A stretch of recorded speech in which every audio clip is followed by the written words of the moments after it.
जरा सोचिए, एक ऐसा गेम जो सिर्फ एक साल के अंदर दुनिया की सबसे बड़ी गेमिंग रेवोल्यूशन बन गया। एक गेम जिसे लेकर लोग रात भर जागते थे, क्लासरूम में चोरी चुपके प्ले करते थे, फैमिली डिनर स्किप करते थे और एक दूसरे से बस इतना कहते, भाई रिवाइव करना। और उस गेम का नाम था पबजी, प्लेयर अननोन्स बैटलग्राउंड्स। आज के इस टेक स्टोरी में आप जानेंगे पबजी का complete birth to ban journey, India का craze, psychological science, business model, ban story, comeback और डिजिटल वर्ल्ड के सबसे बड़े lessons. Welcome to Ekam official, tech stories that change the way you think. मेरा नाम है ऋषभ और अगर आप टेक्नोलॉजी को सिर्फ कोडिंग नहीं बल्कि साइकोलॉजी, बिजनेस और इमोशंस के पर्सपेक्टिव से समझना चाहते हो तो ये चैनल आपके लिए ही बना है। आज हम बात करने वाले हैं एक ऐसे गेम के बारे में जो ना सिर्फ इंडिया बल्कि पूरी दुनिया का कल्चरल फिनोमिनन बन गया। और सिर्फ गेमिंग इंडस्ट्री नहीं, डिजिटल साइकोलॉजी का भी सबसे बड़ा एग्जाम्पल है पबजी। तो चलिए शुरू करते हैं the real story behind the game. PUBG की कहानी शुरू होती है एक इंसान से जिसका नाम था ब्रेंडन ग्रीन। वो कोई कोडर नहीं था, कोई प्रोफेशनल गेम डेवलपर नहीं था। वो एक फोटोग्राफर और वेब डिजाइनर था जो पोर्चुगल में रहता था। उसके पर्सनल लाइफ में प्रॉब्लम्स थे, जॉब लॉस, फाइनेंशियल स्ट्रगल और डिवोर्स। लेकिन इस सब के बीच एक चीज थी जो उसे खुश करती थी, गेमिंग। और उसे एक आइडिया आया, सर्वाइवल गेम रियलिस्टिक क्यों नहीं होते? क्यों गेम में हमेशा स्क्रिप्ट होता है? रियल लाइफ जैसा टेंशन, प्रेशर, अनप्रिडिक्टेबिलिटी क्यों नहीं होता? ये सोच उसकी जिंदगी का टर्निंग पॉइंट बन गई। ब्रैंडन ने खुद प्रोग्रामिंग नहीं जानी, लेकिन उसने एग्जिस्टिंग गेम्स के मॉड बनाने स्टार्ट किए। मॉड का मतलब होता है गेम को मॉडिफाई करना, नए रूल्स ऐड करना। एक मॉड था 100 प्लेयर्स, एक आइलैंड और लास्ट सर्वाइवर विंस। यहीं से बर्थ हुआ बैटल रॉयल गेम जैनर का। ये आइडिया इतना पावरफुल था कि पबजी कॉर्पोरेशन ने उसे हायर कर लिया। 2017 में लॉन्च हुआ प्लेयर अननोन्स बैटलग्राउंड्स और सिर्फ 8 मंथ्स के अंदर 10 मिलियन कॉपीज सेल हो गई। ये किसी नॉर्मल गेम का रिकॉर्ड नहीं था, ये रेवोल्यूशन था। अब आते हैं इंडिया के एंगल पर। 2018 में इंडिया में जियो ने चीप अनलिमिटेड इंटरनेट लॉन्च किया। डेटा रेट सडन लो हो गए, स्मार्टफोन्स अफोर्डेबल हो गए। यही कॉम्बिनेशन था जो पबजी के लिए परफेक्ट एनवायरनमेंट क्रिएट कर रहा था। पबजी मोबाइल लॉन्च हुआ, फ्री टू प्ले, और इंडिया एक्सप्लोजन फेज में चला गया। Schools, colleges, hostels, railway station, bus stop, हर जगह एक ही वॉइस सुनाई देती थी, भाई स्क्वाड बनाते हैं, कस्टम रूम बनाओ ना।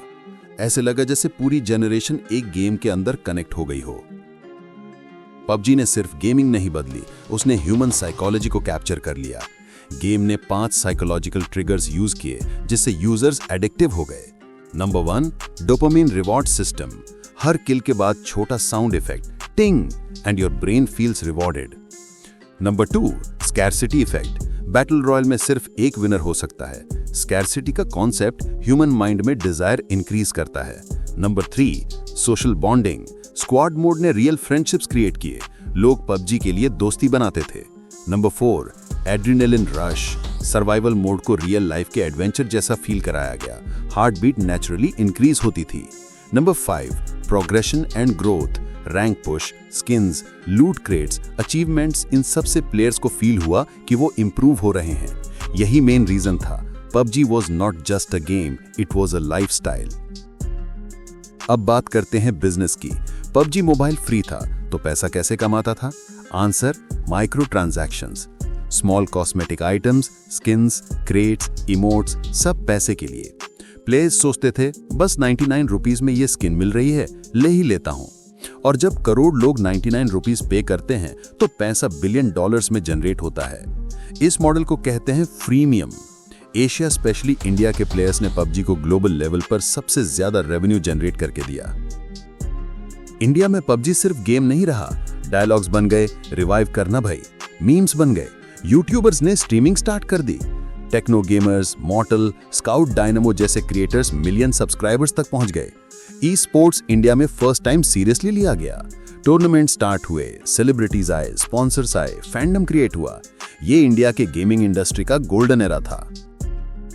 लेकिन हर चीज का डार्क साइड होता है। पेरेंट्स ने नोटिस किया कि किड्स लेट नाइट तक खेल रहे हैं। स्टूडेंट्स ने स्टडीज को इफेक्ट की। केसेस आए, स्लीप डिसऑर्डर, एग्रेशन, एडिक्शन। 2019 में कुछ स्टेट्स ने पबजी को सोशल प्रॉब्लम डिक्लेयर कर दिया और जब इंडिया चाइना पॉलिटिकल टेंशन बढ़ा तो पबजी बैन कर दिया गया। क्या पबजी ऑफिशियली चाइना का गेम था? एक्चुअली ओरिजिनल डेवलपर तो कोरिया का था, लेकिन पब्लिशिंग और सर्वर हैंडलिंग चाइना के कंपनीज कर रहे थे। ये सिक्योरिटी कंसर्न बन गया और सितंबर 2020 पबजी इंडिया में बैन हो गया। लोग शॉक में थे, जैसे एक कल्चर खत्म हो गया हो। पबजी बैन के बाद गेमिंग कंप्लीटली स्टॉप नहीं हुई। फ्री फायर पॉपुलर हो गया, call of duty mobile comeback किया, बट पबजी के हार्डकोर फैंस वेट कर रहे थे। और फिर एक न्यूज आई कि पबजी कमबैक करेगा विद इंडियन सर्वर्स। कंपनी ने चाइना के कनेक्शंस ब्रेक किए और क्राफ्ट ऑन इंडिया नाम का ब्रांच क्रिएट किया। फिर लॉन्च हुआ BGMI, battle grounds mobile India. Rules change हुए, ग्राफिक्स थोड़े माइल्ड हुए, ब्लड ग्रीन कर दिया गया। पेरेंट्स को दिखाया गया कि BGMI सेफर वर्जन है। गवर्नमेंट को दिखाया गया कि डेटा इंडिया के अंदर ही स्टोर हो रहा है। और फिर ऑफिशियली BGMI वापस आ गया। पबजी और BGMI ने हमें कुछ बड़ा सिखाया। टेक्नोलॉजी सिर्फ कोडिंग नहीं, साइकोलॉजी है। गेम सिर्फ एंटरटेनमेंट नहीं, इकोनॉमी है। इंटरनेट सिर्फ टाइम पास नहीं, करियर भी हो सकता है। आज इंडिया के ई स्पोर्ट्स प्लेयर्स करोड़ कमा रहे हैं। यूट्यूबर्स फुल टाइम गेमिंग से अर्निंग कर रहे हैं। गवर्नमेंट ई स्पोर्ट्स को ऑफिशियली करियर कैटेगरी में इंक्लूड कर चुकी है। ये सब पबजी के इन्फ्लुएंस की वजह से हुआ। आखिर में एक मैसेज, डिजिटल वर्ल्ड के रूल्स चेंज हो चुके हैं। जो क्रिएटर साइकोलॉजी समझता है वो विनर बनेगा। पब्लिक सिर्फ एंटरटेनमेंट नहीं, एक्सपीरियंस चाहते हैं। तो अगर आप फ्यूचर में कुछ क्रिएट करना चाहते हो तो अंडरस्टैंड ह्यूमन इमोशंस। यही रियल पावर है। पबजी ने गेम नहीं जीता, इमोशंस जीते थे। और इसीलिए 2025 में भी लोग कहते हैं, भाई एक लास्ट मैच। अगर आपको ये टेक स्टोरी पसंद आई हो तो लाइक बटन जरूर दबाएं। कमेंट करें नेक्स्ट किस गेम का स्टोरी चाहिए और सब्सक्राइब करें एकम ऑफिशियल, जहां टेक्नोलॉजी के पीछे की रियल साइकोलॉजी समझाई जाती है। Thanks for watching, keep learning, keep exploring और कभी ना भूलना, the real battle ground is not in the game, it's in the mind.